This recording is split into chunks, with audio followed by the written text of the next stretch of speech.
Guys, in this video, I will show you how you can make your collection private or public in Zazzle. It's quite easy and simple, so let me show you how. First of all, you need to, of course, go to Zazzle.com and log into your account on the top right corner here. And once you do that, then you need to press on the profile icon here. And then new menu pops up, and then you need to press on my account. And once you're here, then you need to press on my profile here.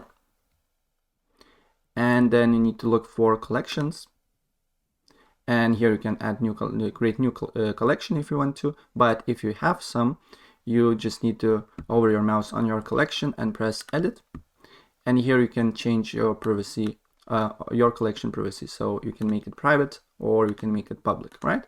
And you just, after you change your privacy, you just need to press done, right? So that's pretty much it what I want to show you. And if I help you out, please press like button and subscribe for more. Take care. Bye.